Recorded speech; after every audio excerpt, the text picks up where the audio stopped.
una tierra de selvas exuberantes y fértiles suelos, un antiguo cultivo se convierte en floreciente negocio y nace un nuevo y letal mundo de Lampa. Controlaban todo el negocio al completo, desde la selva a las calles de los Estados Unidos. Se hicieron ricos vendiendo una escapatoria al mundo y poderosos sembrando el terror en casa. Mataban a cualquiera, jueces, fiscales, periodistas. Tenían el país arrodillado a sus pies. Mediante la violencia y la corrupción, un hombre secuestró a su patria y se convirtió en la cara del crimen organizado mundial. Pablo Escobar gobernaba el país. Era el mayor terrorista que el mundo ha visto jamás.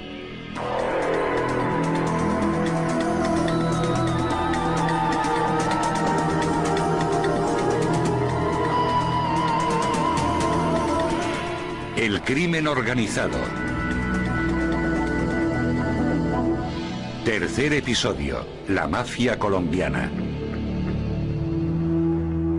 Son las 3 de la tarde y el senador colombiano Pablo Victoria, de 57 años, va camino de una reunión en el centro de Bogotá. Su Mercedes blindado zigzaguea entre el tráfico mientras 3 guardaespaldas armados vigilan por si surgen señales de peligro. Victoria, ex senador, es un cautivo de su propio valor. Ha vivido rodeado de seguridad desde 1996, cuando puso en juego su vida, sencillamente por decir lo que pensaba. Fui muy franco, en el sentido de que no tuve miedo de comunicar en público lo que pensaba de toda esta violencia que asolaba Colombia. El blanco de sus críticas fueron los sindicatos del crimen que habían secuestrado su país y que lo mantenían rehén. Los cárteles de la droga colombianos. Los cárteles colombianos aparecieron en escena a finales de la década de los 70. Deslizándose desde las selvas a las ciudades, rápidamente se establecieron como una nueva clase del mundo de Lampa.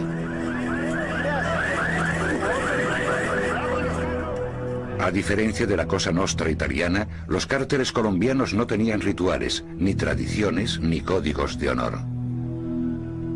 La suya no era una sociedad secreta, sino un acuerdo comercial.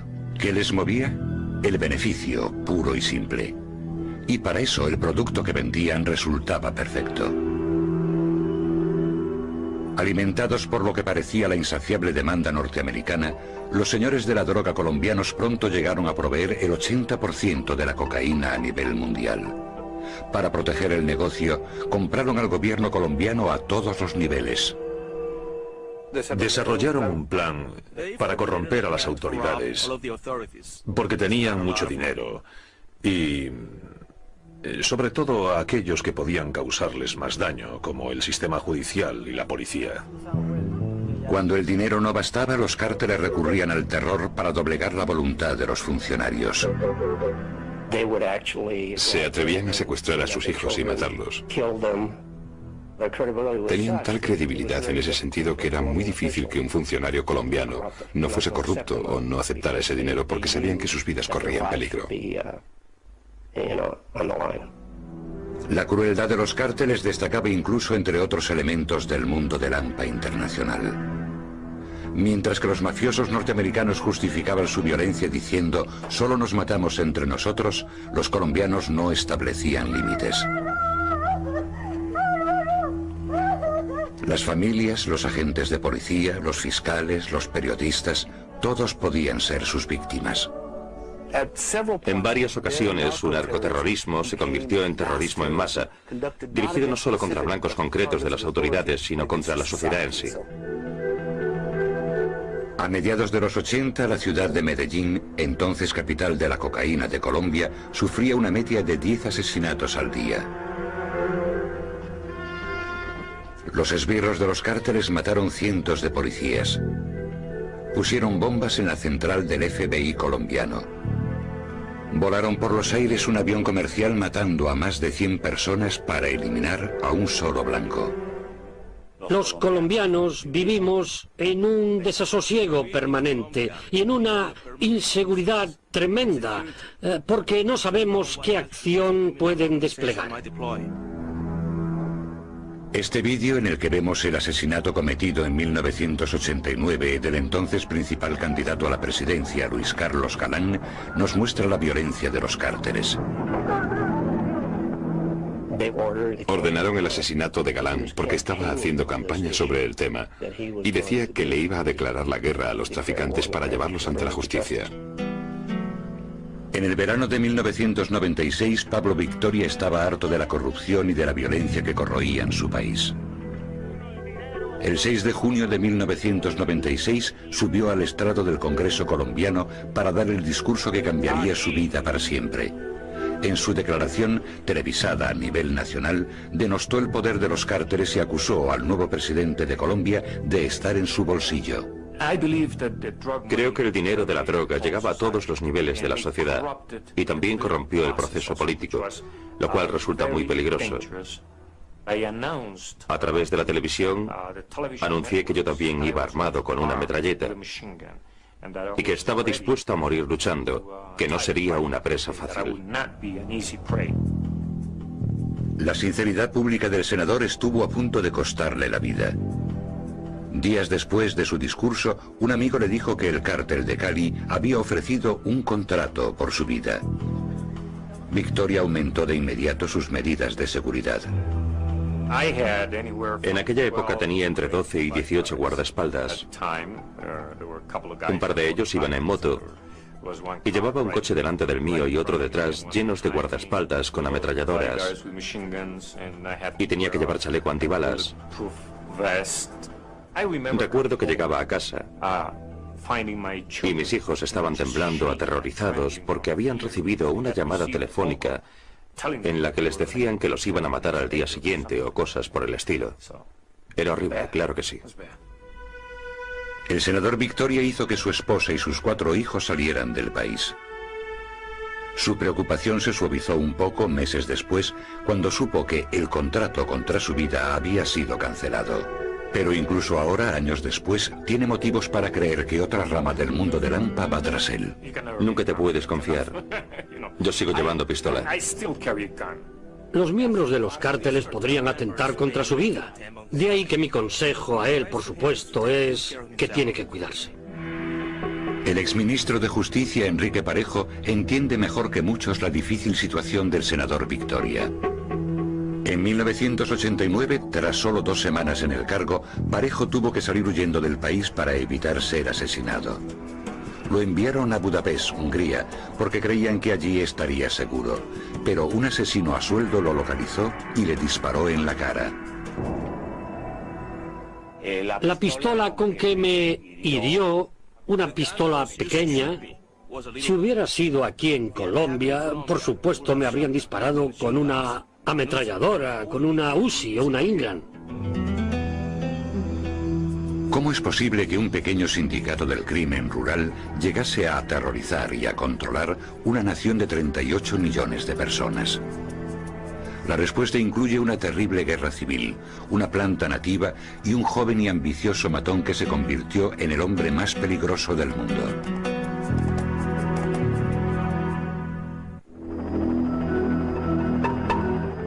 En marzo de 1984, la policía colombiana y el ejército, junto con la DEA de los Estados Unidos, quemaron más de 30 toneladas de cocaína, además de 14 laboratorios clandestinos en la selva y 7 avionetas. La redada de Tranquilandia se consideró la mayor operación antidroga de la historia del mundo. Pero las autoridades se quedaron asombradas al saber que el mercado ni siquiera se había resentido. Nos abrió los ojos. Nos hizo comprender que la producción era muy superior a lo que nosotros pensábamos. Colombia se había convertido en la capital mundial de la cocaína, y un matón insignificante de la ciudad de Medellín era el culpable de todo.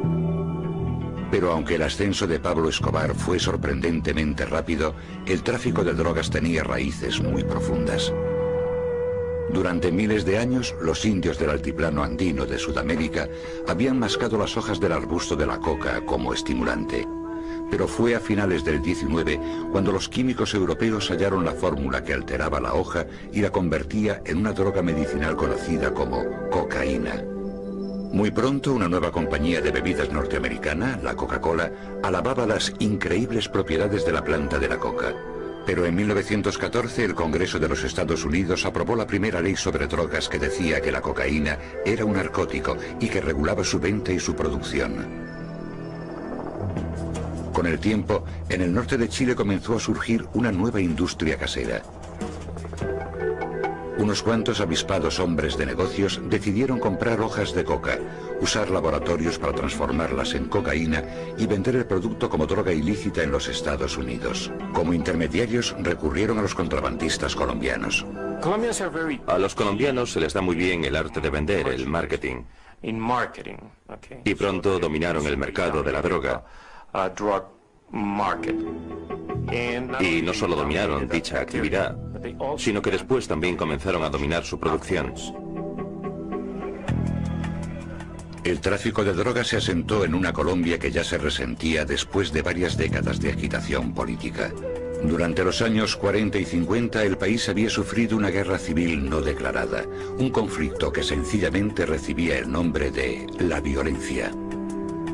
La violencia forma parte de la historia de Colombia, que periódicamente se ha visto convulsionada por ella. En muchos sentidos dio forma a la cultura de la violencia existente en Colombia. Las amplias zonas rurales fueron escenario de sangrientas luchas entre las milicias rivales pertenecientes a los dos partidos tradicionales, los liberales y los conservadores. Murieron más de 300.000 personas antes de que el ejército interviniera y forzara una tregua. Pero los grupos rebeldes de izquierdas se opusieron a este compromiso. Se lanzaron a la selva, donde levantaron fortalezas armadas, acumulando armas y atrayendo nuevos reclutas. El resultado fue un estado de anarquía y una guerra de guerrillas que persisten en la actualidad. La inestable situación que crea una guerra civil permanente y la violencia constante en Colombia, por la que ha muerto tanta gente a lo largo del siglo pasado, condicionó las posibilidades de que en Colombia surgiera una mafia extremadamente violenta durante la década de 1970, que se prolongó a los años 80 y aún más. Y oportunamente donde primero surgió dicha mafia fue en Medellín. Situada en las montañas al noroeste de Bogotá, Medellín cuenta con una tradición de contrabando que se remonta al siglo XIX, cuando sus comerciantes iban de ciudad en ciudad ofreciendo bienes ilegales. Junto con este espíritu emprendedor, había una especie de comercio de contrabando antigubernamental muy popular entre la población, porque no tenían acceso a ninguno de esos bienes si no era a través del contrabando, pero creó una especie de subcultura del contrabando. Este mundo del hampa criminal pronto convirtió el tráfico de cocaína en un nuevo y rentable negocio ilícito. Pero tuvo que llegar el más violento de los señores de la droga de Medellín para convertirlo en oro blanco. Si nos preguntan quién fue la figura más poderosa, más sanguinaria y más importante del tráfico de cocaína colombiano, diremos que fue Pablo Escobar. Fue el jefe de todos los jefes. Escobar nació en Medellín en diciembre de 1949. Se crió en un barrio obrero. Como muchos otros, aprendió que la dureza y el conocimiento de las calles le ayudarían a salir adelante. Comenzó su carrera de delincuente en plena adolescencia, robando lápidas en los cementerios de la localidad, lijando los nombres y volviéndolas a vender. Al acabar la secundaria se graduó como ladrón de coches y asesino a sueldo.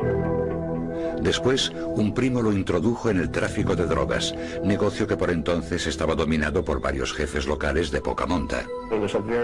Era un individuo muy astuto, que se manejaba muy bien en las calles, y al principio de su carrera criminal descubrió el poder del dinero, el poder de la corrupción y el poder de la violencia a la hora de lograr metas. Pablo Escobar destacó entre los demás y dominó el negocio de la droga en Medellín. Era un criminal muy violento. Todo el mundo le tenía miedo y se arrodillaba ante él, reconocía su poder. Pero a finales de los 70, Escobar estaba convencido de que la cooperación y no la competencia era la clave que le permitiría expandir su imperio. Desarrolló un innovador esquema para unir a los jefes de la droga de Medellín bajo un mismo mando, un cártel que regularía la producción, el precio y la distribución. Uno de sus primeros reclutas fue José Gacha. Gacha era un individuo muy violento. Seguramente tanto como Pablo Escobar.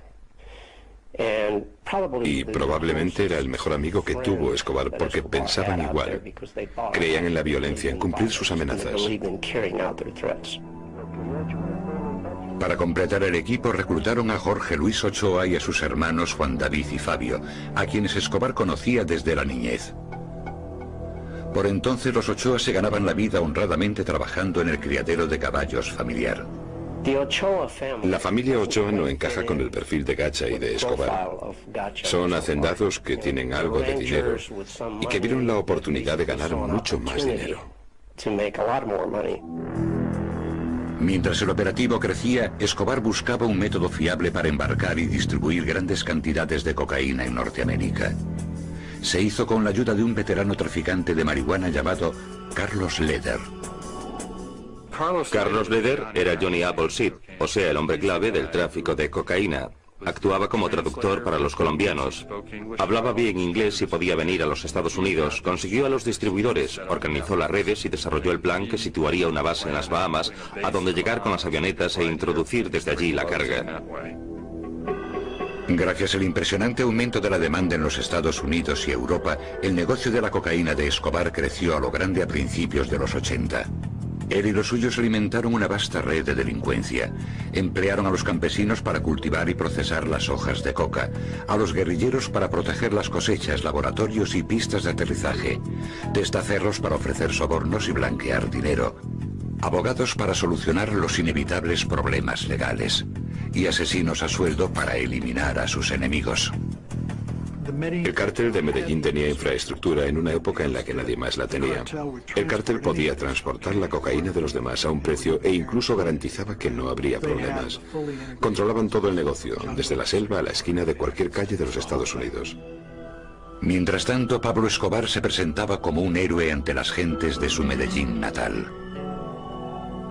Al igual que Al Capone en la época de la ley seca, tanto él como sus colegas utilizaron sus beneficios ilícitos para proporcionar empleo y vivienda a los pobres. Varios miembros del cártel de Medellín, no solo Pablo Escobar, aunque él era el más destacado, ayudaron económicamente a las iglesias de Medellín, a los clubes deportivos de la ciudad. Compraban equipos de fútbol que eran muy populares. Cultivaban a propósito y muy conscientemente una especie de imagen de Robin Hood, que les proporcionó un alto grado de apoyo popular. En 1982, Escobar aprovechó su popularidad al presentarse como candidato en las elecciones. A pesar de su historial delictivo, le resultó fácil ganar un escaño en el Congreso colombiano. No estaba satisfecho con ser solamente un delincuente con éxito. Quería hacerse un nombre, quería legitimarse a sentirse honrado y respetado utilizando su dinero y su fama. Esto lo convertía en un hombre extremadamente peligroso. A los 32 años, Pablo Escobar ganaba $500,000 al día, que también se gastaba a toda velocidad. Junto con su esposa y sus hijos, llevaba una vida de un lujo obsceno, alardeando de su ilícita riqueza. Pablo Escobar y muchos otros miembros del cártel de Medellín llevaban una vida de lo más extravagante. Construían lujosas mansiones y casas de campo a las afueras de Medellín. Coleccionaban coches de lujo y lucían joyas muy caras. Escobar construyó un zoo público en una propiedad de 3 hectáreas que tenía en Medellín. Adquirió varias propiedades multimillonarias en el sur de Florida. Incluso se hizo esta foto con su hijo delante de la Casa Blanca. El jefe de la mafia más peligroso del mundo se había trasladado a Norteamérica. Y entonces fue cuando comenzó la guerra. En 1984, los beneficios del cártel de Medellín, el mayor exportador de cocaína a nivel mundial, eran de $2.000 millones al año. El jefe del cártel, Pablo Escobar, que entonces tenía 34 años, parecía intocable y se había establecido como político legítimo y héroe en su ciudad natal. Pero cuando las autoridades colombianas y norteamericanas amenazaron su imperio ilegal, Escobar declaró la guerra, desatando una ola de terror que mantendría como rehén a toda Colombia. A finales de 1983, un miembro del Congreso colombiano llamado Lara Bonilla ocupó el puesto más peligroso de Colombia, el de ministro de Justicia. Aunque lo había aceptado de mala gana, Bonilla no permitió que el miedo le atase las manos. Su primer paso consistió en tomar medidas enérgicas contra los cárteles. Fue uno de los auténticos héroes de Colombia, porque tuvo el valor de poner en el punto de mira a los traficantes. Bonilla fue una de las primeras figuras políticas de importancia que acusó públicamente a Escobar de ser un traficante. La incesante campaña de Bonilla consiguió expulsar del Congreso al señor de la droga. Pero cuando Escobar ofreció un contrato de $500,000 por su vida, Bonilla solicitó protección al gobierno. El 30 de abril de 1984 le informaron de que las autoridades de los Estados Unidos le ofrecían un lugar seguro en Texas. Arrojando su chaleco antibalas al asiento trasero, se subió a su coche y se dirigió a su casa, deseoso de contarle a su mujer la buena noticia. No se fijó en que 2 hombres en una moto le seguían de cerca. Se detuvo en un semáforo y el tipo que iba de paquete sacó una automática, reventó el cristal de atrás y le voló la cabeza antes de salir huyendo. Lara Bonilla fue el primer miembro del gabinete asesinado por la mafia colombiana. Su muerte se convirtió en un hito. A partir de ese momento, el cártel de Medellín pasó a ser el enemigo. Horas después de la muerte de Bonilla, el presidente de Colombia, Belisario Betancourt, declaró el estado de emergencia. Pero los señores de la droga no se sentían amenazados por el aumento de la seguridad. Lo que más temían era la extradición a los Estados Unidos. Los traficantes de Colombia creían que si iban a los Estados Unidos serían condenados y pasarían el resto de sus vidas en la cárcel. En Colombia, aunque los arrestaran y los condenaran, saldrían en poco tiempo. Durante 2 años, el presidente Betancourt había ignorado el tratado de extradición que Colombia tenía con los Estados Unidos, porque creía que violaba la soberanía nacional. Pero entonces decidió invertir su política ordenando la extradición de uno de los jefes del cártel de Medellín, Carlos Leder. Los Estados Unidos lo habían perseguido desde 1980, cuando construyó esta pista de aterrizaje en las Bahamas. Amenazado por la orden de extradición, Leder decidió esconderse y el cártel de Medellín se lanzó a la guerra. La respuesta de los traficantes al esfuerzo realizado por el gobierno de los Estados Unidos por la DEA fue provocar una escalada de la violencia, intimidar al país y asegurarse de que a través de la intimidación evitarían ser deportados a los Estados Unidos. Los miembros del cártel comenzaron a llamarse a sí mismos en broma los extraditables. Su lema decía: mejor una bomba en Colombia que una cárcel en Estados Unidos. Como primer paso, los jefes de la droga intentaron silenciar a la prensa. El propio Escobar escribió cartas a los periodistas en las que les advertía de que correrían peligro si apoyaban la extradición o incluso si escribían cualquier cosa relacionada con las actividades del cártel. Las amenazas de Escobar solían incluir una nota macabra.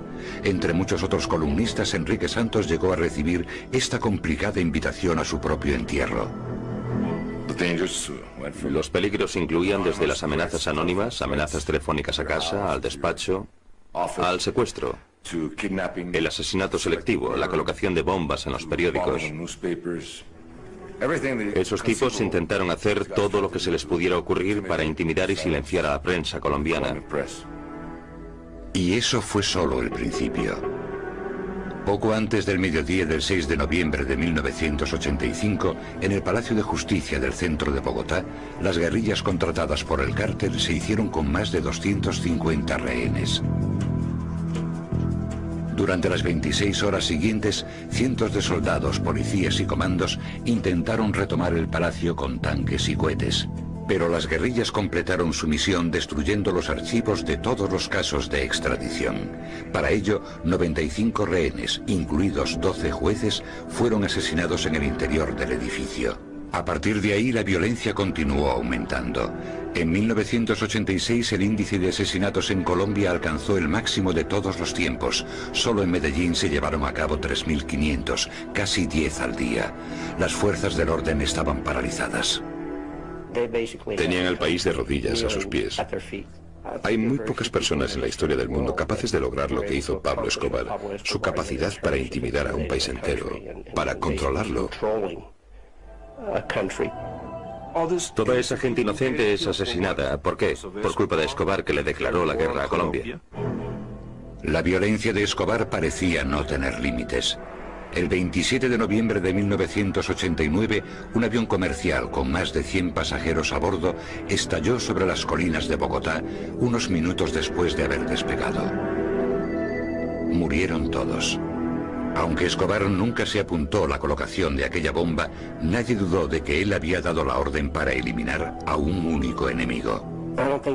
Creo que nadie sabe con seguridad quién era el blanco, pero sin duda en aquel avión iba alguien que, según ellos, los había traicionado, o que para la organización de Escobar era un confidente de la policía. Durante los meses siguientes, los hombres de Escobar asesinaron a 3 candidatos presidenciales, incluido el preferido, según las encuestas, Luis Carlos Galán.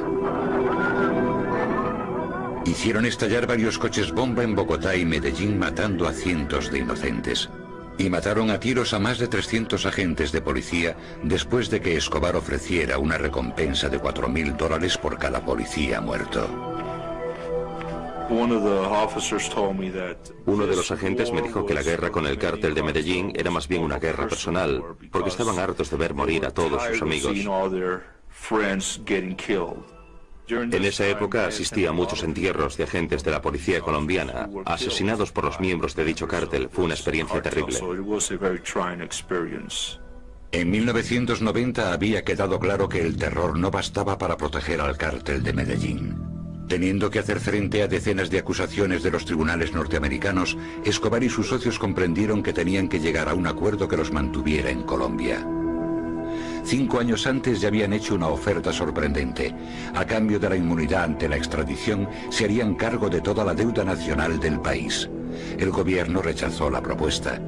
Pero ahora, con la esperanza de acabar con tantos años de violencia, César Gaviria, que acababa de ser elegido presidente, dijo estar dispuesto a negociar.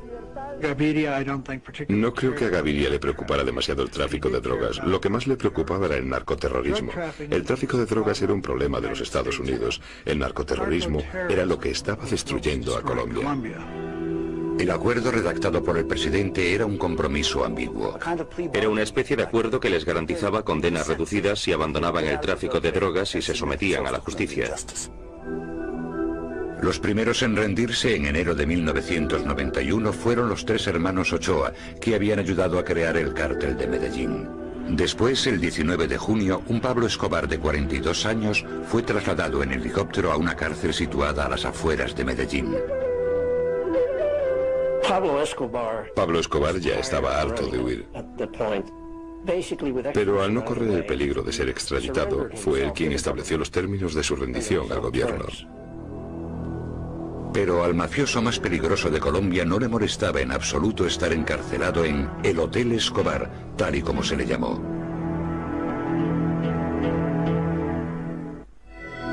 Pablo Escobar se rindió voluntariamente a las autoridades colombianas.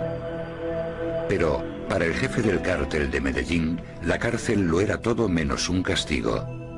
El gobierno incluso le permitió diseñar, pagar y construir su propia prisión. Pablo Escobar tenía muchos enemigos, así que la cárcel se construyó no tanto para mantener dentro a Pablo como para mantener fuera a sus enemigos. Construyó un campo de fútbol, una discoteca. Le llevaban amigos, mujeres y celebraban fiestas. No era una cárcel. Salía de la prisión cuando le apetecía. Lo vieron en Medellín muchas veces. Y él mismo elegía a los guardias de su prisión. Era una farsa pura y dura. Desde su fortaleza situada en la cima de una colina y llamada Hotel Escobar, Pablo holgazaneaba en la cama de agua de su prisión mientras coordinaba los envíos de cocaína con la ayuda de su móvil. Continuó ocupándose de sus asuntos desde la cárcel hasta el extremo de volver loco al gobierno, porque no estaba haciendo lo que ellos querían. Los confidentes y otras fuentes muy fiables comenzaron a aportar información sobre lo que estaba ocurriendo en aquella cárcel. Era evidente que se trataba más bien de un club de campo. La DEA entregó al gobierno toda aquella información, pero no se hizo nada al respecto. Pero en julio de 1993 Escobar se pasó de la raya al torturar y asesinar a 2 hombres dentro de la prisión. Eran dos de sus mejores amigos que se habían criado con él. A uno lo mató él mismo delante de un montón de gente. Después quemaron y enterraron al otro. Eso fue lo que de verdad llevó al gobierno a ir tras él. Pero seguían teniéndole miedo a Escobar. Por eso, en lugar de ir allí y hacerse cargo de la prisión, enviaron a dos personas a pedirles si, por favor, permitía que lo trasladasen de allí a otra prisión. Escobar tomó como rehenes a los dos enviados y se fue de la cárcel. Se fugó. Durante meses el líder del mundo del hampa colombiano vivió huido. Buscó cobijo en Medellín, escondiéndose en barrios que él mismo había cubierto de dinero, donde la gente estaba encantada de proteger a su héroe. Escobar era un individuo muy listo a la hora de evitar ser capturado y estaba muy bien enterado de lo que hacíamos. Sabía con qué métodos contábamos para buscarlo. Era muy listo, un oponente admirable. Escobar era el fugitivo más buscado del mundo. Los gobiernos de Estados Unidos y Colombia ofrecieron una recompensa de $8 millones a cambio de información que llevase a su captura. Pero no eran los únicos que lo buscaban. Una brigada conocida como los Pepes, o gente perseguida por Pablo Escobar, comenzó a asesinar a los socios de Escobar, quemando sus casas y haciendo volar por los aires su colección de coches antiguos. Al principio las autoridades poco hicieron por frenar esta violencia, pero pronto quedaron consternadas al saber que los Pepes estaba controlado por miembros de un cártel rival que tenía su base en la ciudad de Cali. Para el cártel de Cali esto representaba la oportunidad de hacerse con el control del tráfico de drogas en Colombia. Aunque el gobierno conocía la existencia del cártel de Cali desde hacía más de una década, nunca lo habían considerado una amenaza importante. Desde el principio adoptaron una estrategia que los diferenciaba del cártel de Medellín. Nunca fueron tan extravagantes ni ostentosos. Crecieron gracias a su cooperación con las autoridades colombianas, delatando al cártel de Medellín mientras que al mismo tiempo introducían su propia cocaína en los Estados Unidos. Básicamente el cártel de Cali no utilizaba tanto la violencia. El cártel creció en poder gracias a que los esfuerzos de la policía y del gobierno se centraban en la captura de Pablo Escobar. Las brigadas de asesinos a sueldo pagadas por Cali, con la ayuda de las fuerzas del orden colombianas, destruyeron sistemáticamente lo que quedaba del cártel de Medellín. Entonces, la mañana del 2 de diciembre de 1993, un Pablo Escobar desesperado y atenazado por el pánico, cometió un error clave. Telefoneó a su familia en Bogotá y mantuvo la conversación lo suficiente como para que los especialistas norteamericanos en rastreo de llamadas descubriesen su escondite en el centro de Medellín. Estuvo al teléfono bastante tiempo, creo que unos 15 o 20 minutos, hablando con su hijo, dándole instrucciones sobre lo que debía hacer. Así fue como la policía pudo rastrear su llamada. Llegaron a la casa y Escobar estaba junto a la ventana hablando por teléfono. No tuvieron dudas de que era él. Cuando el fugitivo, de 44 años, comprendió que la policía colombiana lo tenía rodeado, cogió su arma y huyó descalzo hacia el tejado. En una escena que recordaba a Butch Cassidy y Sundance Kid, Escobar y su guardaespaldas corrieron de frente hacia una lluvia de balas. Después de recibir 2 disparos en la cabeza, cayó al suelo y su arma quedó junto a él. El hombre más buscado del mundo había muerto por fin. En cuanto supe que habían matado a Pablo, corrí inmediatamente al despacho del embajador y le dije: Pablo ha muerto. Y después me dediqué a contárselo a todo el mundo. Estaba encantado. Cuando llevas tantos años persiguiendo a alguien, se convierte en algo casi personal. Acaba siendo una obsesión. Fue increíble. Como trofeo de aquella victoria, la policía cortó parte del bigote de Escobar. Aunque la mayoría de los colombianos celebraban la muerte del señor de las drogas, muchos lo lloraron. Más de 1000 admiradores acudieron al entierro de Escobar. Coreaban su nombre mientras se subían a los árboles o a los tejados para poder ver su ataúd.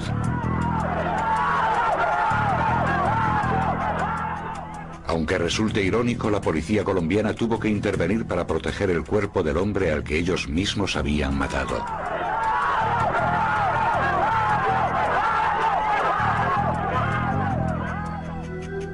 Incluso hoy, aún hay gente en Medellín que tiene a Escobar por un santo. La tumba de Pablo Escobar siempre está adornada con flores que le lleva la gente de Medellín, donde no se le consideraba un traficante de drogas, sino un gran hombre que hizo mucho por ayudar a los pobres, que hizo milagros. Hay gente que cree que en su tumba se realizan milagros. Tras la muerte de Escobar, el cártel de Cali se hizo con el control del tráfico de cocaína, usando más los sobornos que las balas. En julio de 1994, unos pocos días antes de celebrarse las elecciones presidenciales, la policía interceptó una llamada telefónica en la que el principal candidato, Ernesto Samper Pizano, aceptaba una contribución de $6 millones procedentes del cártel de Cali. Joe Toff, agente de la DEA, que estaba al tanto de las cintas secretas, observaba angustiado cómo Samper ganaba las elecciones. Me sentí terriblemente desilusionado. Me sentí vencido. Era evidente que no se había hecho nada. En ese momento me pareció que aquello había llegado demasiado lejos y proporcioné a un par de periodistas, uno en Colombia y otro en los Estados Unidos, algunas de las cintas en un esfuerzo por hacer que el tren descarrilase. Pero la increíble historia no evitó que Samper jurase su cargo. Tras muchos años de trabajo por parte de las fuerzas del orden norteamericanas y colombianas, después de toda la sangre derramada de los agentes de policía, jueces y ciudadanos corrientes, muchos se preguntaban si la lucha habría sido en vano. Parecía que una vez más el gobierno colombiano estaba comprado por un cártel del tráfico de drogas. En julio de 1994 se hizo pública la noticia de que el recién elegido presidente de Colombia, Ernesto Samper, había aceptado una contribución de $6 millones a su campaña, procedente del cártel de Cali. Fue un escándalo nacional con repercusiones internacionales, ya que Colombia producía más del 80% de la cocaína de todo el mundo. Desde Estados Unidos en concreto, se insistió para que Samper demostrase que no estaba comprado por los traficantes. Enfrentado a unas sanciones económicas que podían resultar devastadoras, el presidente no tuvo más salida que tomar medidas enérgicas. En el plazo de un año, 6 de los 7 jefes de la mafia de Cali estaban entre rejas, y Samper era aclamado por la comunidad internacional por haber pasado a la acción. Yo creo que fue puro teatro para que Samper pudiese solucionar sus problemas con los Estados Unidos. En Colombia, delinquir resulta rentable.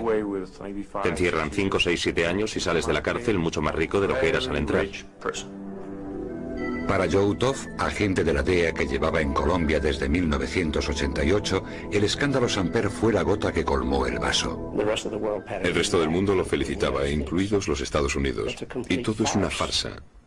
Me pongo enfermo solo de pensarlo. 6 semanas después de que Samper fuera elegido, Toff dimitió de la DEA. Antes de abandonar el país, expresó sus opiniones en una cadena de la televisión nacional. Durante la entrevista llamé la atención de los colombianos sobre lo que había ocurrido en el país. Y dije que Colombia era una narcodemocracia.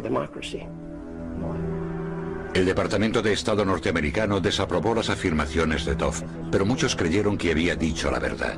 En realidad, la desaparición de los 2 grandes cárteles del país había dejado el camino libre a la aparición de otros nuevos. Lo que vimos surgir a partir de 1996 fueron organizaciones más pequeñas que no adoptaron la clase de tácticas violentas y prominentes de los cárteles de Cali y Medellín, pero que han continuado e incluso aumentado el flujo de drogas desde Colombia, y a la vez se han diversificado con el opio y la heroína. Estos sofisticados cárteles han empezado a ampararse en negocios legales, lo cual hace que resulte más difícil detectarlos e infiltrarse en ellos. Y con el uso de los móviles, las técnicas de cifrado de alta tecnología y los satélites, se han mantenido siempre un paso por delante de las fuerzas del orden. Hacen sus negocios, se disuelven y vuelven a organizarse otra vez. No se dejan ver, no quieren meterse en política, no desean ser reconocidos como le ocurría a los otros. Los nuevos cárteles se han hecho internacionales poco a poco, formando alianzas con los jefes de la droga mexicanos y realizando negocios en común con la mafia rusa. Mientras, el dinero de la droga continúa alimentando la violencia política que desgarra Colombia desde hace mucho. Es una situación muy especial, que no se da en ninguna otra parte del mundo, porque el tráfico de drogas aparece en todos los aspectos del conflicto. La droga no tiene ideología, por eso las drogas se alimentan del conflicto. En los años 70, los grupos guerrilleros izquierdistas formaron alianzas con los cárteles, protegiendo las plantaciones y realizando asaltos a cambio de dinero. El mayor de esos grupos, las Fuerzas Armadas Revolucionarias de Colombia, o FARC, se ha convertido desde entonces en un ejército de 20.000 hombres, financiado en parte con los beneficios del tráfico de drogas. Son prácticamente los nuevos cárteles de la droga. Y trafican con la droga para armamento del ejército y de la policía. Para conseguir dinero con el que adquirir armas, las guerrillas también son las responsables de una nueva epidemia de terror. Colombia tiene el índice de secuestros per cápita más alto del mundo. Las cosas están tan mal en Colombia que nos secuestran en nuestras ciudades, en nuestras casas, en nuestros hogares. No podemos viajar por carretera, no podemos ir al campo, no podemos viajar de una ciudad a otra en Colombia. En la primavera de 2000, el nuevo presidente, Andrés Pastrana, puso en marcha el Plan Colombia, una campaña multimillonaria para erradicar la mitad de las plantaciones de coca del país en un plazo de 5 años. La administración Clinton contribuyó con más de $1.000 millones en equipamiento militar y en formación. Pero los críticos del Plan Colombia creen que está llamado al fracaso. Sabemos que el tráfico de drogas avanza día a día en Colombia. El Plan Colombia es un intento de distracción que no va a resolver absolutamente nada. Desde que hace 25 años surgieron los cárteles de la droga, la línea que separa al gobierno y al crimen organizado en Colombia ha quedado muy emborronada, cuando no totalmente borrada. Pero mientras continúe la demanda del producto exportable más lucrativo de Colombia, seguirá siendo imposible ganarle la guerra a la droga. La situación se ha deteriorado. Y las mismas cantidades de cocaína, si es que no es más, salen hacia el resto del mundo. Yo no veo el fin de la situación de Colombia. Es triste, este país se encuentra en una situación muy triste.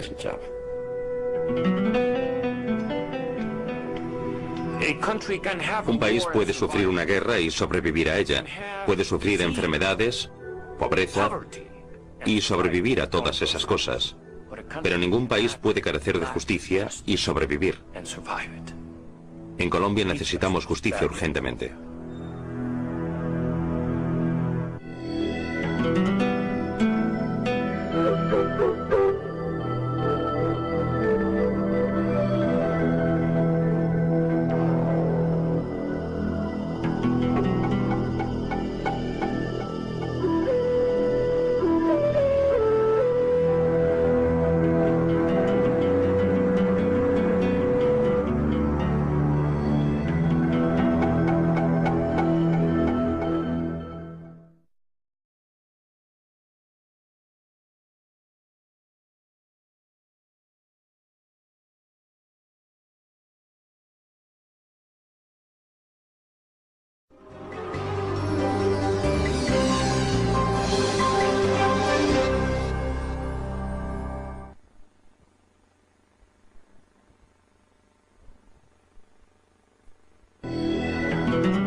En una tierra de selvas exuberantes y fértiles suelos, un antiguo cultivo se convierte en floreciente negocio y nace un nuevo y letal mundo de Lampa. Controlaban todo el negocio al completo, desde la selva a las calles de los Estados Unidos. Se hicieron ricos vendiendo una escapatoria al mundo y poderosos sembrando el terror en casa. Mataban a cualquiera, jueces, fiscales, periodistas. Tenían el país arrodillado a sus pies. Mediante la violencia y la corrupción, un hombre secuestró a su patria y se convirtió en la cara del crimen organizado mundial. Pablo Escobar gobernaba el país. Era el mayor terrorista que el mundo ha visto jamás.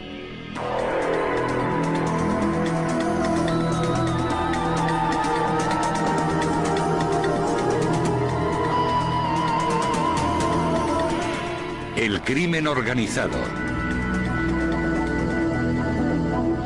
Tercer episodio, la mafia colombiana.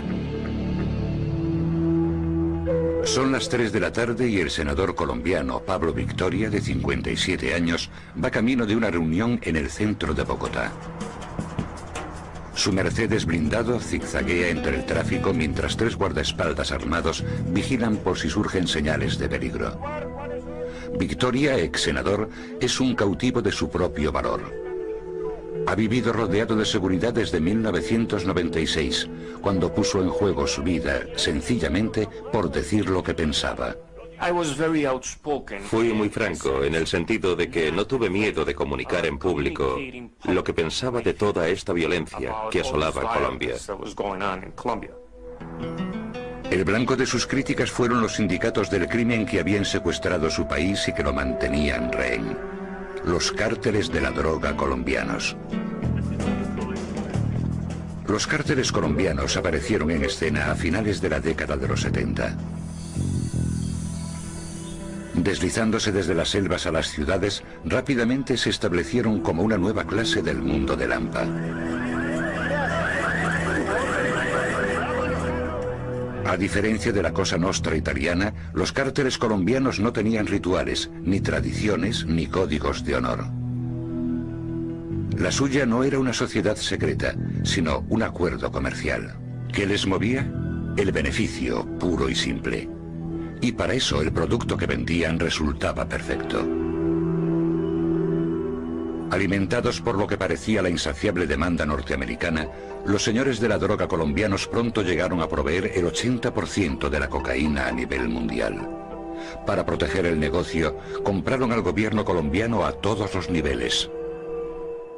Desarrollaron un plan para corromper a las autoridades, porque tenían mucho dinero y, sobre todo, a aquellos que podían causarles más daño, como el sistema judicial y la policía. Cuando el dinero no bastaba, los cárteles recurrían al terror para doblegar la voluntad de los funcionarios. Se atrevían a secuestrar a sus hijos y matarlos. Tenían tal credibilidad en ese sentido que era muy difícil que un funcionario colombiano no fuese corrupto o no aceptara ese dinero porque sabían que sus vidas corrían peligro. La crueldad de los cárteles destacaba incluso entre otros elementos del mundo del hampa internacional.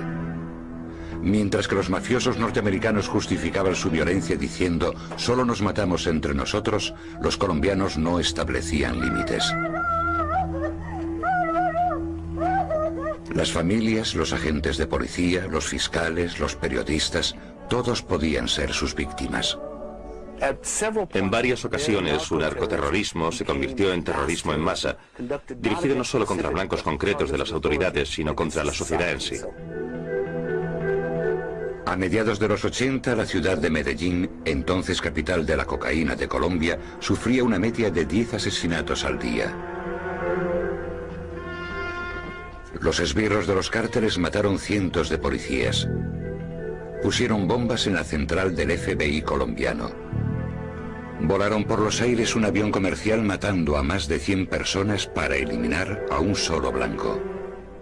Los colombianos vivimos en un desasosiego permanente y en una inseguridad tremenda, porque no sabemos qué acción pueden desplegar. Este vídeo, en el que vemos el asesinato cometido en 1989 del entonces principal candidato a la presidencia, Luis Carlos Galán, nos muestra la violencia de los cárteles. Ordenaron el asesinato de Galán porque estaba haciendo campaña sobre el tema y decía que le iba a declarar la guerra a los traficantes para llevarlos ante la justicia. En el verano de 1996, Pablo Victoria estaba harto de la corrupción y de la violencia que corroían su país. El 6 de junio de 1996 subió al estrado del Congreso colombiano para dar el discurso que cambiaría su vida para siempre. En su declaración, televisada a nivel nacional, denostó el poder de los cárteles y acusó al nuevo presidente de Colombia de estar en su bolsillo. Creo que el dinero de la droga llegaba a todos los niveles de la sociedad y también corrompió el proceso político, lo cual resulta muy peligroso. A través de la televisión, anuncié que yo también iba armado con una metralleta y que estaba dispuesto a morir luchando, que no sería una presa fácil. La sinceridad pública del senador estuvo a punto de costarle la vida. Días después de su discurso, un amigo le dijo que el cártel de Cali había ofrecido un contrato por su vida. Victoria aumentó de inmediato sus medidas de seguridad. En aquella época tenía entre 12 y 18 guardaespaldas. Un par de ellos iban en moto y llevaba un coche delante del mío y otro detrás llenos de guardaespaldas con ametralladoras, y tenía que llevar chaleco antibalas. Recuerdo que llegaba a casa y mis hijos estaban temblando, aterrorizados, porque habían recibido una llamada telefónica en la que les decían que los iban a matar al día siguiente o cosas por el estilo. Era horrible, claro que sí. El senador Victoria hizo que su esposa y sus 4 hijos salieran del país. Su preocupación se suavizó un poco meses después, cuando supo que el contrato contra su vida había sido cancelado. Pero incluso ahora, años después, tiene motivos para creer que otra rama del mundo del AMPA va tras él. Nunca te puedes confiar.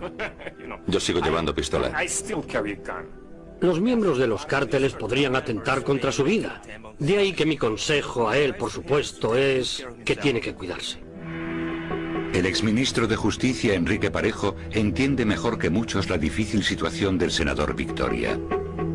En 1989, tras solo 2 semanas en el cargo, Parejo tuvo que salir huyendo del país para evitar ser asesinado.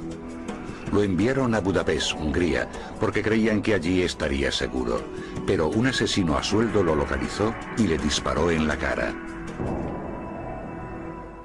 La pistola con que me hirió, una pistola pequeña, si hubiera sido aquí en Colombia, por supuesto me habrían disparado con una ametralladora, con una Uzi o una Ingram. ¿Cómo es posible que un pequeño sindicato del crimen rural llegase a aterrorizar y a controlar una nación de 38 millones de personas? La respuesta incluye una terrible guerra civil, una planta nativa y un joven y ambicioso matón que se convirtió en el hombre más peligroso del mundo.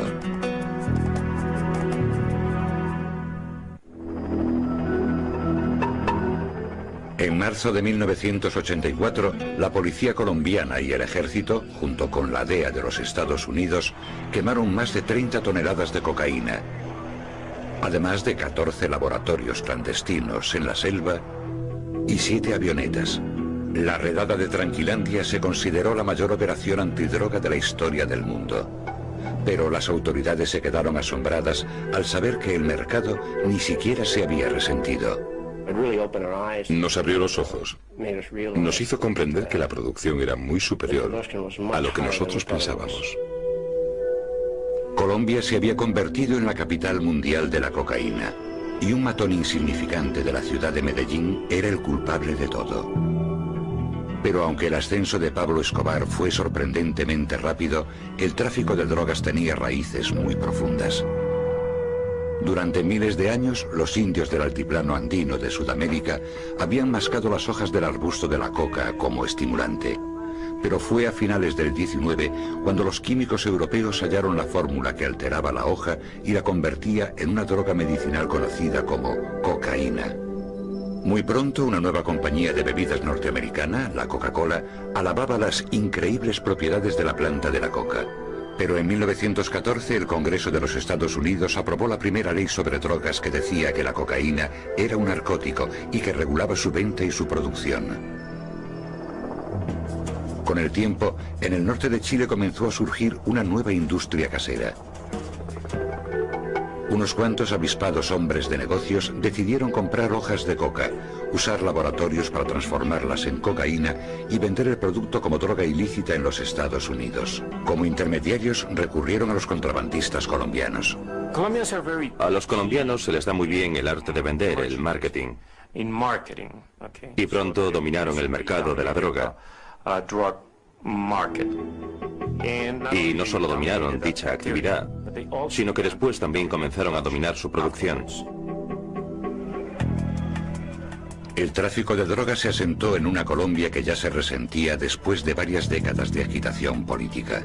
Durante los años 40 y 50 el país había sufrido una guerra civil no declarada, un conflicto que sencillamente recibía el nombre de la violencia. La violencia forma parte de la historia de Colombia, que periódicamente se ha visto convulsionada por ella. En muchos sentidos dio forma a la cultura de la violencia existente en Colombia. Las amplias zonas rurales fueron escenario de sangrientas luchas entre las milicias rivales pertenecientes a los dos partidos tradicionales, los liberales y los conservadores. Murieron más de 300.000 personas antes de que el ejército interviniera y forzara una tregua. Pero los grupos rebeldes de izquierdas se opusieron a este compromiso. Se lanzaron a la selva, donde levantaron fortalezas armadas, acumulando armas y atrayendo nuevos reclutas. El resultado fue un estado de anarquía y una guerra de guerrillas que persisten en la actualidad. La inestable situación que crea una guerra civil permanente y la violencia constante en Colombia, por la que ha muerto tanta gente a lo largo del siglo pasado, condicionó las posibilidades de que en Colombia surgiera una mafia extremadamente violenta durante la década de 1970, que se prolongó a los años 80 y aún más. Y oportunamente donde primero surgió dicha mafia fue en Medellín. Situada en las montañas al noroeste de Bogotá, Medellín cuenta con una tradición de contrabando que se remonta al siglo XIX, cuando sus comerciantes iban de ciudad en ciudad ofreciendo bienes ilegales.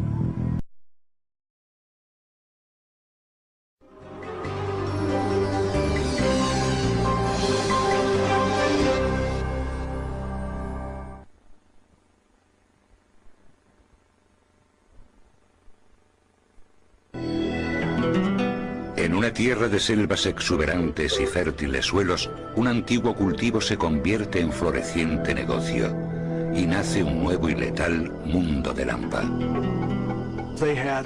Controlaban todo el negocio al completo, desde la selva a las calles de los Estados Unidos. Se hicieron ricos vendiendo una escapatoria al mundo y poderosos sembrando el terror en casa. Mataban a cualquiera, jueces, fiscales, periodistas. Tenían el país arrodillado a sus pies.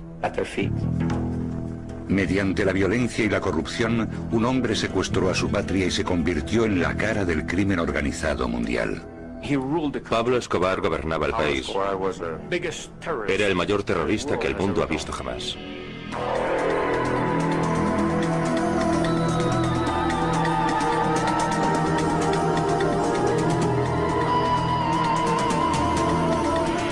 El crimen organizado. Tercer episodio, la mafia colombiana. Son las 3 de la tarde y el senador colombiano Pablo Victoria, de 57 años, va camino de una reunión en el centro de Bogotá. Su Mercedes blindado zigzaguea entre el tráfico mientras 3 guardaespaldas armados vigilan por si surgen señales de peligro. Victoria, ex senador, es un cautivo de su propio valor. Ha vivido rodeado de seguridad desde 1996, cuando puso en juego su vida, sencillamente por decir lo que pensaba. Fui muy franco, en el sentido de que no tuve miedo de comunicar en público lo que pensaba de toda esta violencia que asolaba Colombia. El blanco de sus críticas fueron los sindicatos del crimen que habían secuestrado su país y que lo mantenían rehén. Los cárteles de la droga colombianos. Los cárteles colombianos aparecieron en escena a finales de la década de los 70. Deslizándose desde las selvas a las ciudades, rápidamente se establecieron como una nueva clase del mundo de Lampa. A diferencia de la Cosa Nostra italiana, los cárteles colombianos no tenían rituales, ni tradiciones, ni códigos de honor. La suya no era una sociedad secreta, sino un acuerdo comercial. ¿Qué les movía? El beneficio, puro y simple. Y para eso el producto que vendían resultaba perfecto. Alimentados por lo que parecía la insaciable demanda norteamericana, los señores de la droga colombianos pronto llegaron a proveer el 80% de la cocaína a nivel mundial. Para proteger el negocio, compraron al gobierno colombiano a todos los niveles. Desarrollaron un plan para corromper a las autoridades, porque tenían mucho dinero y sobre todo a aquellos que podían causarles más daño, como el sistema judicial y la policía. Cuando el dinero no bastaba, los cárteles recurrían al terror para doblegar la voluntad de los funcionarios. Se atrevían a secuestrar a sus hijos y matarlos. Tenían tal credibilidad en ese sentido que era muy difícil que un funcionario colombiano no fuese corrupto o no aceptara ese dinero porque sabían que sus vidas corrían peligro. La crueldad de los cárteles destacaba incluso entre otros elementos del mundo del AMPA internacional. Mientras que los mafiosos norteamericanos justificaban su violencia diciendo «solo nos matamos entre nosotros», los colombianos no establecían límites. Las familias, los agentes de policía, los fiscales, los periodistas, todos podían ser sus víctimas. En varias ocasiones su narcoterrorismo se convirtió en terrorismo en masa, dirigido no solo contra blancos concretos de las autoridades, sino contra la sociedad en sí. A mediados de los 80, la ciudad de Medellín, entonces capital de la cocaína de Colombia, sufría una media de 10 asesinatos al día. Los esbirros de los cárteles mataron cientos de policías. Pusieron bombas en la central del FBI colombiano. Volaron por los aires un avión comercial matando a más de 100 personas para eliminar a un solo blanco. Los colombianos vivimos en un desasosiego permanente y en una inseguridad tremenda, porque no sabemos qué acción pueden desplegar. Este vídeo, en el que vemos el asesinato cometido en 1989 del entonces principal candidato a la presidencia, Luis Carlos Galán, nos muestra la violencia de los cárteles. Ordenaron el asesinato de Galán porque estaba haciendo campaña sobre el tema y decía que le iba a declarar la guerra a los traficantes para llevarlos ante la justicia. En el verano de 1996, Pablo Victoria estaba harto de la corrupción y de la violencia que corroían su país. El 6 de junio de 1996 subió al estrado del Congreso colombiano para dar el discurso que cambiaría su vida para siempre. En su declaración, televisada a nivel nacional, denostó el poder de los cárteles y acusó al nuevo presidente de Colombia de estar en su bolsillo. Creo que el dinero de la droga llegaba a todos los niveles de la sociedad y también corrompió el proceso político, lo cual resulta muy peligroso. A través de la televisión, anuncié que yo también iba armado con una metralleta y que estaba dispuesto a morir luchando, que no sería una presa fácil. La sinceridad pública del senador estuvo a punto de costarle la vida. Días después de su discurso, un amigo le dijo que el cártel de Cali había ofrecido un contrato por su vida. Victoria aumentó de inmediato sus medidas de seguridad. En aquella época tenía entre 12 y 18 guardaespaldas. Un par de ellos iban en moto y llevaba un coche delante del mío y otro detrás llenos de guardaespaldas con ametralladoras. Y tenía que llevar chaleco antibalas. Recuerdo que llegaba a casa y mis hijos estaban temblando, aterrorizados, porque habían recibido una llamada telefónica en la que les decían que los iban a matar al día siguiente o cosas por el estilo. Era horrible, claro que sí. El senador Victoria hizo que su esposa y sus 4 hijos salieran del país. Su preocupación se suavizó un poco meses después, cuando supo que el contrato contra su vida había sido cancelado. Pero incluso ahora, años después, tiene motivos para creer que otra rama del mundo del AMPA va tras él. Nunca te puedes confiar. Yo sigo llevando pistola. Los miembros de los cárteles podrían atentar contra su vida. De ahí que mi consejo a él, por supuesto, es que tiene que cuidarse. El exministro de Justicia, Enrique Parejo, entiende mejor que muchos la difícil situación del senador Victoria. En 1989, tras solo 2 semanas en el cargo, Parejo tuvo que salir huyendo del país para evitar ser asesinado.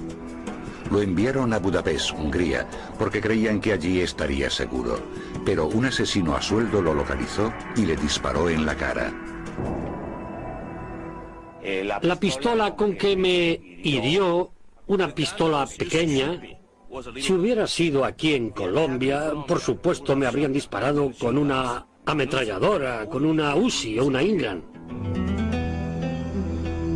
¿Cómo es posible que un pequeño sindicato del crimen rural llegase a aterrorizar y a controlar una nación de 38 millones de personas? La respuesta incluye una terrible guerra civil, una planta nativa y un joven y ambicioso matón que se convirtió en el hombre más peligroso del mundo.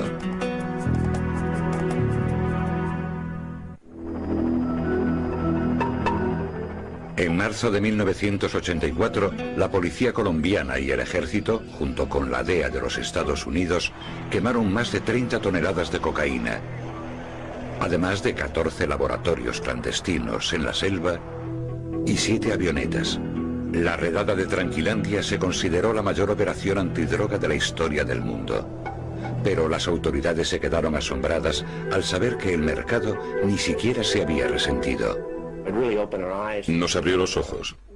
Nos hizo comprender que la producción era muy superior a lo que nosotros pensábamos. Colombia se había convertido en la capital mundial de la cocaína, y un matón insignificante de la ciudad de Medellín era el culpable de todo. Pero aunque el ascenso de Pablo Escobar fue sorprendentemente rápido, el tráfico de drogas tenía raíces muy profundas. Durante miles de años, los indios del altiplano andino de Sudamérica habían mascado las hojas del arbusto de la coca como estimulante. Pero fue a finales del 19 cuando los químicos europeos hallaron la fórmula que alteraba la hoja y la convertía en una droga medicinal conocida como cocaína. Muy pronto, una nueva compañía de bebidas norteamericana, la Coca-Cola, alababa las increíbles propiedades de la planta de la coca. Pero en 1914 el Congreso de los Estados Unidos aprobó la primera ley sobre drogas que decía que la cocaína era un narcótico y que regulaba su venta y su producción. Con el tiempo, en el norte de Chile comenzó a surgir una nueva industria casera. Unos cuantos avispados hombres de negocios decidieron comprar hojas de coca, usar laboratorios para transformarlas en cocaína y vender el producto como droga ilícita en los Estados Unidos. Como intermediarios recurrieron a los contrabandistas colombianos. A los colombianos se les da muy bien el arte de vender, el marketing. Y pronto dominaron el mercado de la droga. Y no solo dominaron dicha actividad, sino que después también comenzaron a dominar su producción. El tráfico de drogas se asentó en una Colombia que ya se resentía después de varias décadas de agitación política. Durante los años 40 y 50 el país había sufrido una guerra civil no declarada, un conflicto que sencillamente recibía el nombre de la violencia.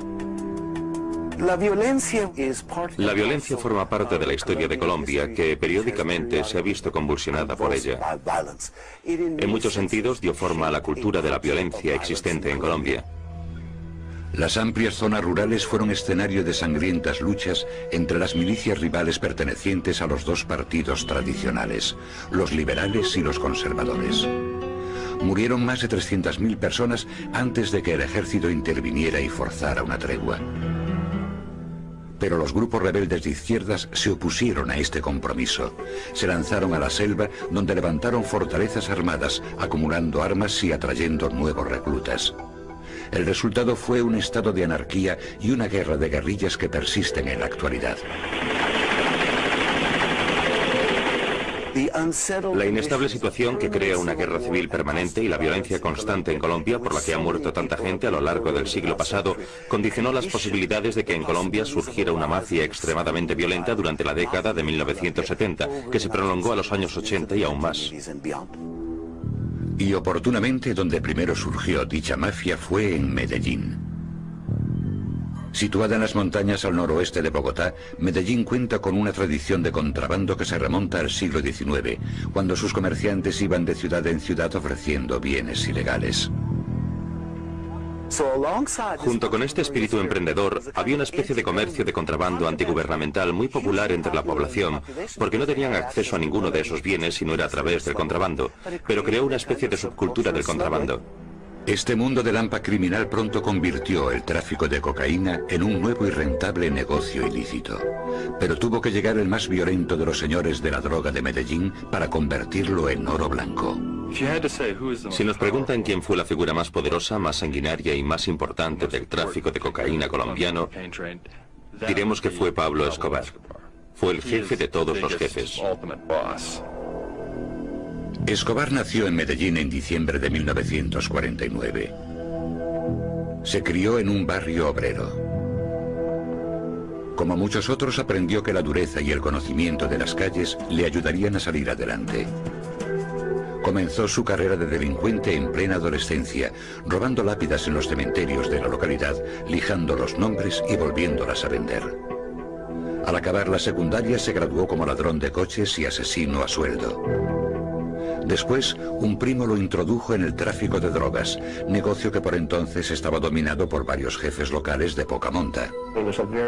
Era un individuo muy astuto, que se manejaba muy bien en las calles, y al principio de su carrera criminal descubrió el poder del dinero, el poder de la corrupción y el poder de la violencia a la hora de lograr metas. Pablo Escobar destacó entre los demás y dominó el negocio de la droga en Medellín. Era un criminal muy violento. Todo el mundo le tenía miedo y se arrodillaba ante él, reconocía su poder. Pero a finales de los 70, Escobar estaba convencido de que la cooperación y no la competencia era la clave que le permitiría expandir su imperio. Desarrolló un innovador esquema para unir a los jefes de la droga de Medellín bajo un mismo mando, un cártel que regularía la producción, el precio y la distribución. Uno de sus primeros reclutas fue José Gacha. Gacha era un individuo muy violento, seguramente tanto como Pablo Escobar. Y probablemente era el mejor amigo que tuvo Escobar porque pensaban igual. Creían en la violencia, en cumplir sus amenazas. Para completar el equipo reclutaron a Jorge Luis Ochoa y a sus hermanos Juan David y Fabio, a quienes Escobar conocía desde la niñez. Por entonces los Ochoa se ganaban la vida honradamente trabajando en el criadero de caballos familiar. La familia Ochoa no encaja con el perfil de Gacha y de Escobar. Son hacendados que tienen algo de dinero y que vieron la oportunidad de ganar mucho más dinero. Mientras el operativo crecía, Escobar buscaba un método fiable para embarcar y distribuir grandes cantidades de cocaína en Norteamérica. Se hizo con la ayuda de un veterano traficante de marihuana llamado Carlos Leder. Carlos Leder era Johnny Appleseed, o sea, el hombre clave del tráfico de cocaína. Actuaba como traductor para los colombianos. Hablaba bien inglés y podía venir a los Estados Unidos. Consiguió a los distribuidores, organizó las redes y desarrolló el plan que situaría una base en las Bahamas, a donde llegar con las avionetas e introducir desde allí la carga. Gracias al impresionante aumento de la demanda en los Estados Unidos y Europa, el negocio de la cocaína de Escobar creció a lo grande a principios de los 80. Él y los suyos alimentaron una vasta red de delincuencia. Emplearon a los campesinos para cultivar y procesar las hojas de coca, a los guerrilleros para proteger las cosechas, laboratorios y pistas de aterrizaje, testaferros para ofrecer sobornos y blanquear dinero, abogados para solucionar los inevitables problemas legales y asesinos a sueldo para eliminar a sus enemigos. El cártel de Medellín tenía infraestructura en una época en la que nadie más la tenía. El cártel podía transportar la cocaína de los demás a un precio e incluso garantizaba que no habría problemas. Controlaban todo el negocio, desde la selva a la esquina de cualquier calle de los Estados Unidos. Mientras tanto, Pablo Escobar se presentaba como un héroe ante las gentes de su Medellín natal. Al igual que Al Capone en la época de la ley seca, tanto él como sus colegas utilizaron sus beneficios ilícitos para proporcionar empleo y vivienda a los pobres. Varios miembros del cártel de Medellín, no solo Pablo Escobar, aunque él era el más destacado, ayudaron económicamente a las iglesias de Medellín, a los clubes deportivos de la ciudad. Compraban equipos de fútbol que eran muy populares. Cultivaban a propósito y muy conscientemente una especie de imagen de Robin Hood que les proporcionó un alto grado de apoyo popular. En 1982, Escobar aprovechó su popularidad al presentarse como candidato en las elecciones. A pesar de su historial delictivo, le resultó fácil ganar un escaño en el Congreso colombiano. No estaba satisfecho con ser solamente un delincuente con éxito. Quería hacerse un nombre, quería legitimarse a sentirse honrado y respetado utilizando su dinero y su fama. Esto lo convertía en un hombre extremadamente peligroso. A los 32 años, Pablo Escobar ganaba $500,000 al día, que también se gastaba a toda velocidad. Junto con su esposa y sus hijos, llevaba una vida de un lujo obsceno, alardeando de su ilícita riqueza. Pablo Escobar y muchos otros miembros del cártel de Medellín llevaban una vida de lo más extravagante. Construían lujosas mansiones y casas de campo a las afueras de Medellín. Coleccionaban coches de lujo y lucían joyas muy caras. Escobar construyó un zoo público en una propiedad de 3 hectáreas que tenía en Medellín. Adquirió varias propiedades multimillonarias en el sur de Florida. Incluso se hizo esta foto con su hijo delante de la Casa Blanca. El jefe de la mafia más peligroso del mundo se había trasladado a Norteamérica. Y entonces fue cuando comenzó la guerra. En 1984, los beneficios del cártel de Medellín, el mayor exportador de cocaína a nivel mundial, eran de $2.000 millones al año. El jefe del cártel, Pablo Escobar, que entonces tenía 34 años, parecía intocable y se había establecido como político legítimo y héroe en su ciudad natal.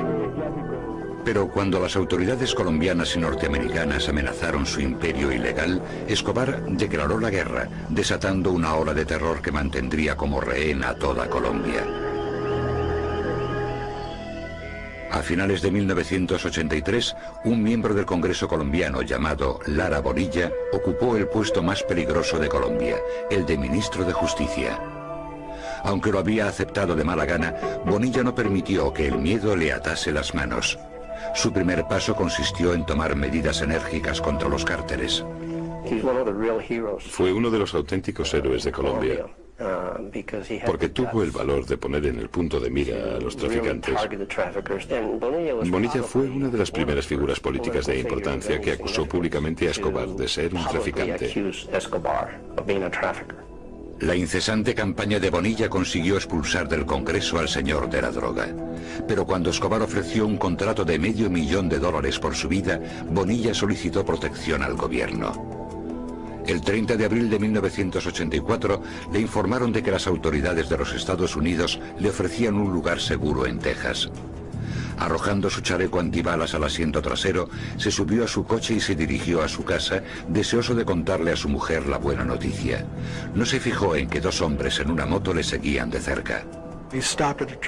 Se detuvo en un semáforo y el tipo que iba de paquete sacó una automática, reventó el cristal de atrás y le voló la cabeza antes de salir huyendo. Lara Bonilla fue el primer miembro del gabinete asesinado por la mafia colombiana. Su muerte se convirtió en un hito. A partir de ese momento, el cártel de Medellín pasó a ser el enemigo. Horas después de la muerte de Bonilla, el presidente de Colombia, Belisario Betancur, declaró el estado de emergencia. Pero los señores de la droga no se sentían amenazados por el aumento de la seguridad. Lo que más temían era la extradición a los Estados Unidos. Los traficantes de Colombia creían que si iban a los Estados Unidos serían condenados y pasarían el resto de sus vidas en la cárcel. En Colombia, aunque los arrestaran y los condenaran, saldrían en poco tiempo. Durante 2 años, el presidente Betancur había ignorado el tratado de extradición que Colombia tenía con los Estados Unidos, porque creía que violaba la soberanía nacional. Pero entonces decidió invertir su política ordenando la extradición de uno de los jefes del cártel de Medellín, Carlos Leder. Los Estados Unidos lo habían perseguido desde 1980, cuando construyó esta pista de aterrizaje en las Bahamas. Amenazado por la orden de extradición, Leder decidió esconderse y el cártel de Medellín se lanzó a la guerra. La respuesta de los traficantes al esfuerzo realizado por el gobierno de los Estados Unidos por la DEA fue provocar una escalada de la violencia, intimidar al país y asegurarse de que a través de la intimidación evitarían ser deportados a los Estados Unidos. Los miembros del cártel comenzaron a llamarse a sí mismos en broma los extraditables. Su lema decía: mejor una bomba en Colombia que una cárcel en Estados Unidos. Como primer paso, los jefes de la droga intentaron silenciar a la prensa. El propio Escobar escribió cartas a los periodistas en las que les advertía de que correrían peligro si apoyaban la extradición o incluso si escribían cualquier cosa relacionada con las actividades del cártel. Las amenazas de Escobar solían incluir una nota macabra. Entre muchos otros columnistas, Enrique Santos llegó a recibir esta complicada invitación a su propio entierro. Los peligros incluían desde las amenazas anónimas, amenazas telefónicas a casa, al despacho, al secuestro, el asesinato selectivo, la colocación de bombas en los periódicos. Esos tipos intentaron hacer todo lo que se les pudiera ocurrir para intimidar y silenciar a la prensa colombiana. Y eso fue solo el principio. Poco antes del mediodía del 6 de noviembre de 1985, en el Palacio de Justicia del centro de Bogotá, las guerrillas contratadas por el cártel se hicieron con más de 250 rehenes. Durante las 26 horas siguientes, cientos de soldados, policías y comandos intentaron retomar el palacio con tanques y cohetes. Pero las guerrillas completaron su misión destruyendo los archivos de todos los casos de extradición. Para ello, 95 rehenes, incluidos 12 jueces, fueron asesinados en el interior del edificio. A partir de ahí, la violencia continuó aumentando. En 1986, el índice de asesinatos en Colombia alcanzó el máximo de todos los tiempos. Solo en Medellín se llevaron a cabo 3.500, casi 10 al día. Las fuerzas del orden estaban paralizadas. Tenían al país de rodillas a sus pies. Hay muy pocas personas en la historia del mundo capaces de lograr lo que hizo Pablo Escobar. Su capacidad para intimidar a un país entero, para controlarlo. Toda esa gente inocente es asesinada. ¿Por qué? Por culpa de Escobar, que le declaró la guerra a Colombia. La violencia de Escobar parecía no tener límites. El 27 de noviembre de 1989, un avión comercial con más de 100 pasajeros a bordo estalló sobre las colinas de Bogotá unos minutos después de haber despegado. Murieron todos. Aunque Escobar nunca se apuntó la colocación de aquella bomba, nadie dudó de que él había dado la orden para eliminar a un único enemigo. Creo que nadie sabe con seguridad quién era el blanco, pero sin duda en aquel avión iba alguien que, según ellos, los había traicionado, o que para la organización de Escobar era un confidente de la policía. Durante los meses siguientes, los hombres de Escobar asesinaron a 3 candidatos presidenciales, incluido el preferido, según las encuestas, Luis Carlos Galán. Hicieron estallar varios coches bomba en Bogotá y Medellín, matando a cientos de inocentes. Y mataron a tiros a más de 300 agentes de policía después de que Escobar ofreciera una recompensa de $4.000 por cada policía muerto. Uno de los agentes me dijo que la guerra con el cártel de Medellín era más bien una guerra personal, porque estaban hartos de ver morir a todos sus amigos. En esa época asistí a muchos entierros de agentes de la policía colombiana, asesinados por los miembros de dicho cártel. Fue una experiencia terrible. En 1990 había quedado claro que el terror no bastaba para proteger al cártel de Medellín. Teniendo que hacer frente a decenas de acusaciones de los tribunales norteamericanos, Escobar y sus socios comprendieron que tenían que llegar a un acuerdo que los mantuviera en Colombia. 5 años antes ya habían hecho una oferta sorprendente. A cambio de la inmunidad ante la extradición, se harían cargo de toda la deuda nacional del país. El gobierno rechazó la propuesta. Pero ahora, con la esperanza de acabar con tantos años de violencia, César Gaviria, que acababa de ser elegido presidente, dijo estar dispuesto a negociar. No creo que a Gaviria le preocupara demasiado el tráfico de drogas. Lo que más le preocupaba era el narcoterrorismo. El tráfico de drogas era un problema de los Estados Unidos. El narcoterrorismo era lo que estaba destruyendo a Colombia. El acuerdo Situada en las montañas al noroeste de Bogotá, Medellín cuenta con una tradición de contrabando que se remonta al siglo XIX, cuando sus comerciantes iban de ciudad en ciudad ofreciendo bienes ilegales. Junto con este espíritu emprendedor, había una especie de comercio de contrabando antigubernamental muy popular entre la población, porque no tenían acceso a ninguno de esos bienes si no era a través del contrabando, pero creó una especie de subcultura del contrabando. Este mundo del hampa criminal pronto convirtió el tráfico de cocaína en un nuevo y rentable negocio ilícito. Pero tuvo que llegar el más violento de los señores de la droga de Medellín para convertirlo en oro blanco.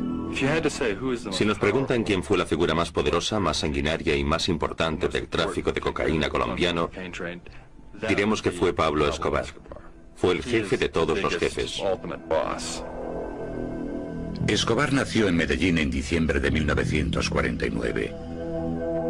Se crió en un barrio obrero. Como muchos otros, aprendió que la dureza y el conocimiento de las calles le ayudarían a salir adelante. Comenzó su carrera de delincuente en plena adolescencia, robando lápidas en los cementerios de la localidad, lijando los nombres y volviéndolas a vender. Al acabar la secundaria se graduó como ladrón de coches y asesino a sueldo. Después, un primo lo introdujo en el tráfico de drogas, negocio que por entonces estaba dominado por varios jefes locales de poca monta. Era un individuo muy astuto, que se manejaba muy bien en las calles, y al principio de su carrera criminal descubrió el poder del dinero, el poder de la corrupción y el poder de la violencia a la hora de lograr metas.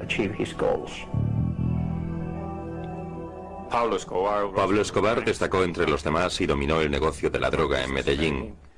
Era un criminal muy violento. Todo el mundo le tenía miedo y se arrodillaba ante él, reconocía su poder.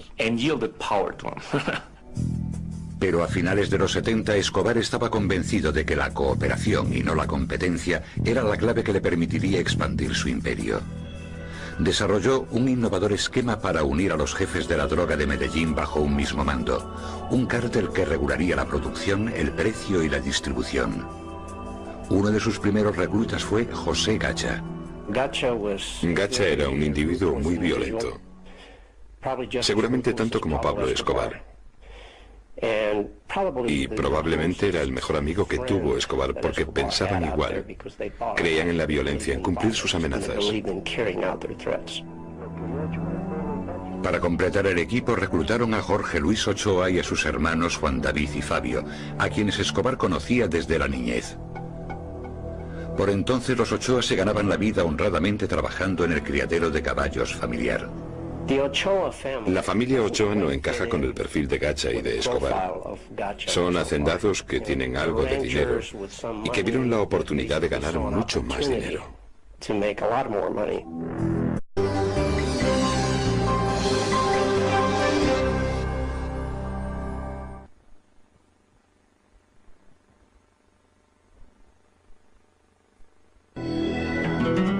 En una tierra de selvas exuberantes y fértiles suelos, un antiguo cultivo se convierte en floreciente negocio y nace un nuevo y letal mundo del hampa.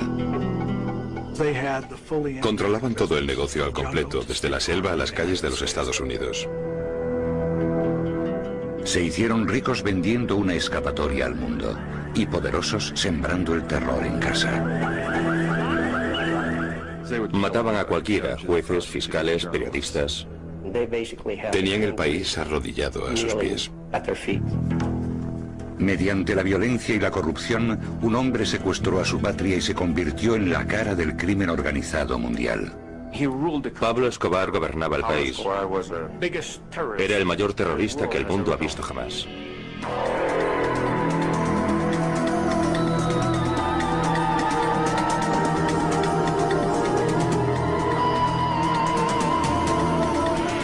El crimen organizado. Tercer episodio, la mafia colombiana. Son las 3 de la tarde y el senador colombiano Pablo Victoria, de 57 años, va camino de una reunión en el centro de Bogotá.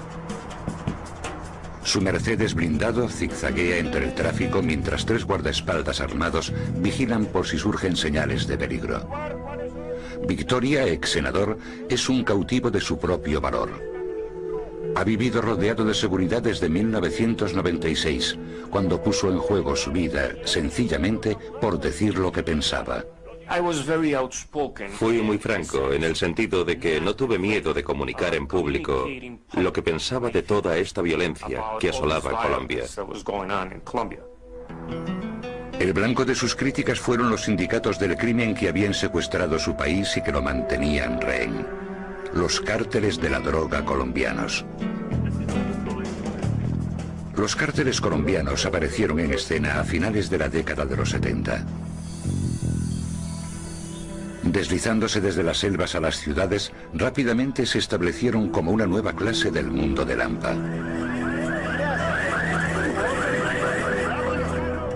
A diferencia de la Cosa Nostra italiana, los cárteles colombianos no tenían rituales, ni tradiciones, ni códigos de honor.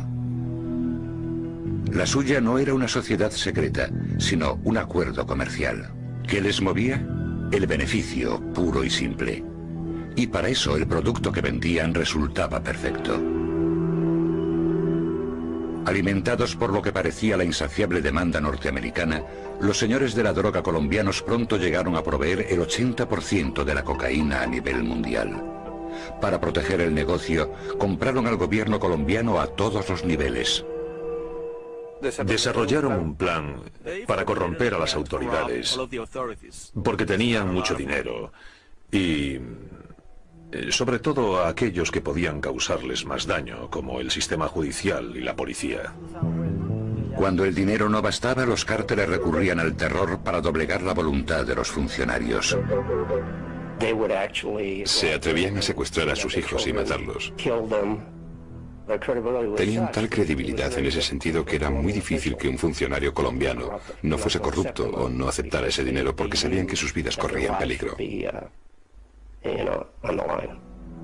La crueldad de los cárteles destacaba incluso entre otros elementos del mundo del hampa internacional. Mientras que los mafiosos norteamericanos justificaban su violencia diciendo «solo nos matamos entre nosotros», los colombianos no establecían límites. Las familias, los agentes de policía, los fiscales, los periodistas, todos podían ser sus víctimas. En varias ocasiones, su narcoterrorismo se convirtió en terrorismo en masa, dirigido no solo contra blancos concretos de las autoridades, sino contra la sociedad en sí. A mediados de los 80, la ciudad de Medellín, entonces capital de la cocaína de Colombia, sufría una media de 10 asesinatos al día. Los esbirros de los cárteles mataron cientos de policías. Pusieron bombas en la central del FBI colombiano. Volaron por los aires un avión comercial matando a más de 100 personas para eliminar a un solo blanco. Los colombianos vivimos en un desasosiego permanente y en una inseguridad tremenda, porque no sabemos qué acción pueden desplegar. Este vídeo, en el que vemos el asesinato cometido en 1989 del entonces principal candidato a la presidencia, Luis Carlos Galán, nos muestra la violencia de los cárteles.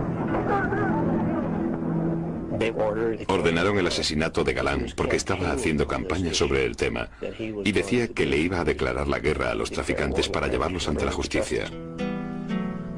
En el verano de 1996, Pablo Victoria estaba harto de la corrupción y de la violencia que corroían su país. El 6 de junio de 1996 subió al estrado del Congreso colombiano para dar el discurso que cambiaría su vida para siempre. En su declaración, televisada a nivel nacional, denostó el poder de los cárteles y acusó al nuevo presidente de Colombia de estar en su bolsillo. Creo que el dinero de la droga llegaba a todos los niveles de la sociedad y también corrompió el proceso político, lo cual resulta muy peligroso. A través de la televisión, anuncié que yo también iba armado con una metralleta y que estaba dispuesto a morir luchando, que no sería una presa fácil. La sinceridad pública del senador estuvo a punto de costarle la vida. Días después de su discurso, un amigo le dijo que el cártel de Cali había ofrecido un contrato por su vida. Victoria aumentó de inmediato sus medidas de seguridad. En aquella época tenía entre 12 y 18 guardaespaldas. Un par de ellos iban en moto y llevaba un coche delante del mío y otro detrás llenos de guardaespaldas con ametralladoras. Y tenía que llevar chaleco antibalas. Recuerdo que llegaba a casa Y mis hijos estaban temblando, aterrorizados, porque habían recibido una llamada telefónica en la que les decían que los iban a matar al día siguiente o cosas por el estilo. Era horrible, claro que sí. El senador Victoria hizo que su esposa y sus 4 hijos salieran del país. Su preocupación se suavizó un poco meses después, cuando supo que el contrato contra su vida había sido cancelado. Pero incluso ahora, años después, tiene motivos para creer que otra rama del mundo del AMPA va tras él. Nunca te puedes confiar. Yo sigo llevando pistola. Los miembros de los cárteles podrían atentar contra su vida. De ahí que mi consejo a él, por supuesto, es que tiene que cuidarse. El exministro de Justicia, Enrique Parejo, entiende mejor que muchos la difícil situación del senador Victoria. En 1989, tras solo 2 semanas en el cargo, Parejo tuvo que salir huyendo del país para evitar ser asesinado. Lo enviaron a Budapest, Hungría, porque creían que allí estaría seguro. Pero un asesino a sueldo lo localizó y le disparó en la cara. La pistola con que me hirió, una pistola pequeña, si hubiera sido aquí en Colombia, por supuesto me habrían disparado con una ametralladora, con una Uzi o una Ingram. ¿Cómo es posible que un pequeño sindicato del crimen rural llegase a aterrorizar y a controlar una nación de 38 millones de personas? La respuesta incluye una terrible guerra civil, una planta nativa y un joven y ambicioso matón que se convirtió en el hombre más peligroso del mundo.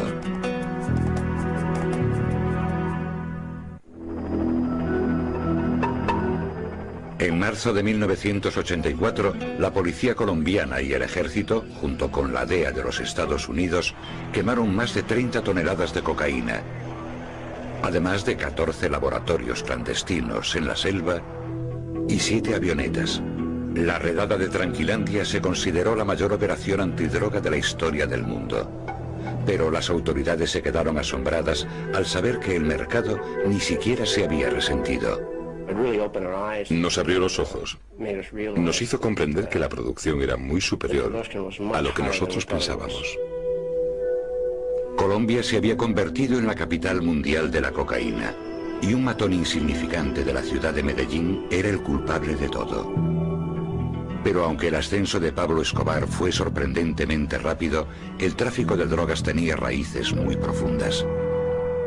Durante miles de años, los indios del altiplano andino de Sudamérica habían mascado las hojas del arbusto de la coca como estimulante.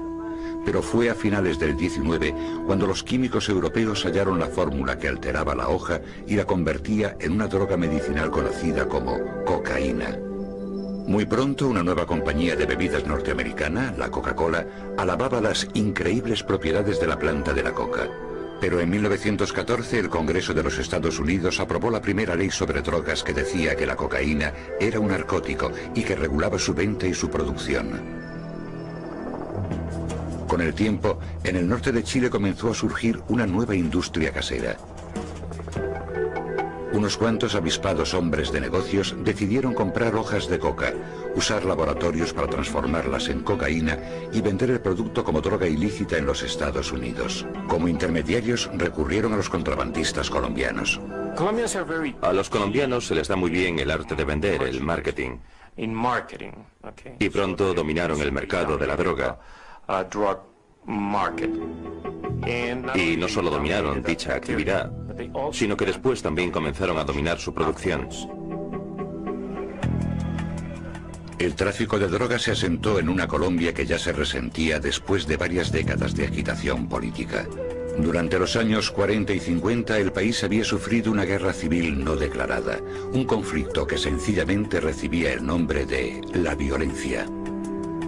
La violencia forma parte de la historia de Colombia, que periódicamente se ha visto convulsionada por ella. En muchos sentidos dio forma a la cultura de la violencia existente en Colombia. Las amplias zonas rurales fueron escenario de sangrientas luchas entre las milicias rivales pertenecientes a los dos partidos tradicionales, los liberales y los conservadores. Murieron más de 300.000 personas antes de que el ejército interviniera y forzara una tregua. Pero los grupos rebeldes de izquierdas se opusieron a este compromiso. Se lanzaron a la selva, donde levantaron fortalezas armadas, acumulando armas y atrayendo nuevos reclutas. El resultado fue un estado de anarquía y una guerra de guerrillas que persisten en la actualidad.